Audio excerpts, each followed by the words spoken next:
Hey guys, how's it going? This is Kuro, and today we have a video to talk about today. And this is gonna be kind of my thoughts and feelings about a game that I really want to talk about, and that is, of course, the cat game Stray. So everybody's been talking about this game for a couple days now. The game came out last week, and honestly, this game took me by surprise. I wasn't gonna get it at first, but it was free on the PlayStation.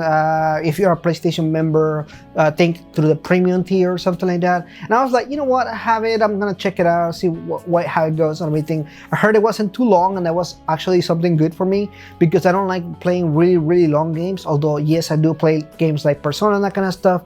But typically, I want to play a game that is like 10-20 hours long. And this game is actually surprisingly short. But what it does here as a condensed pack, I think it works really well.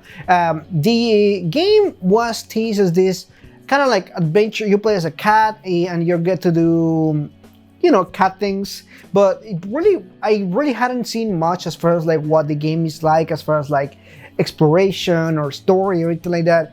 And this game surprised me both on like a story perspective and on a gameplay perspective because I really didn't know what to expect with this. Yeah, I typically do more research with games, but with this one I just wanted to jump in and kind of just find out for myself. And there's a lot of hype behind the game, and I wanted to hear, wanted to see my own impressions as I'm playing the game and everything. And oh my god, this game is amazing. Even though I'm not a cat person, I am more of a dog person, and though I do have a cat, her name is Snow. And honestly, as I was playing through the game, was like, this is just like what Snow does. So this is just what cats do.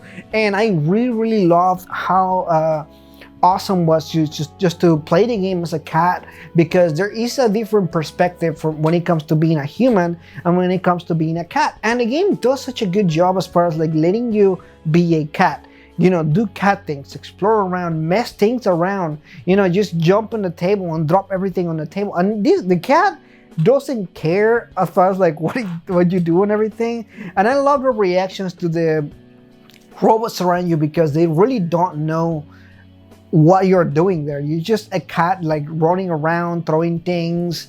You do get a little backpack robot thing, and oh my god, there has like one of the best storylines I'll say in like gaming ever. They flesh out such a good relationship between the cat and this robot, this drone that accompanies you through this journey, and they managed to flesh out such a good relationship with the two of them. Not just you, but also there's this group called the Outsiders. Basically, to give you a preface of what the game is about, you are a cat who lives in the surface of the earth, you know, just everyday life and everything like that. You get separated from your pack, and you end up all the way to the bottom of like this mysterious city. So it turns out that humans are no longer around, and only robots are in this particular city.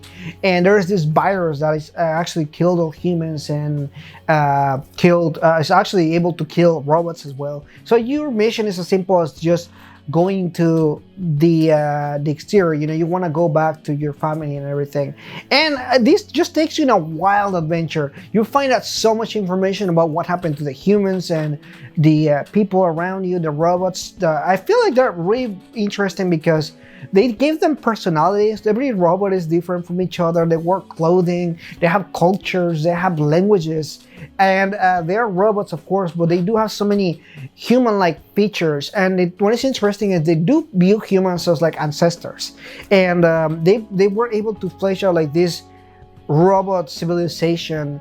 But in a sense, it makes it feel like you're not alone, because obviously, as you're just a living being and everything else around you is just a robot, will be a little bit lonely. But no, they did such an amazing job.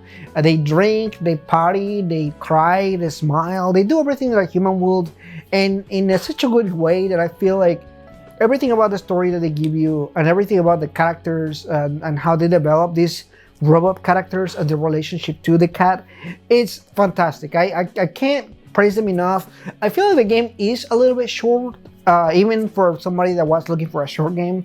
I think that maybe an hour or two, maybe in between all that, would have been really cool. Granted, I didn't get to explain everything to 100% because as goes with a lot of these games, when you go out and do things and everything, what happens is basically the game locks you out of that particular area. So let's say that you're in like the slums, the bottom area. You're like, okay, so the game's gonna be like, okay, so you're done with this area, right? Because you're not coming back. And that happens a few times. Every time that you move up, an area is kind of locked out. So unless you're willing to do everything right off the bat and don't want to move through the story, then you cannot. That again, that's where kind of extends the length of the game and everything. But overall, the story itself is pretty short, but it's pretty short and sweet. I think they managed the pacing pretty well as well. But that's pretty much my thoughts and feelings about this. Have you played the cat game Stray? Or do you like it? Do you not like it? Are you a fan of cats or dogs? Let me know in the comments down below. Anyway, thanks so much for watching this, guys. Like and subscribe, and I'll see you guys in the next one.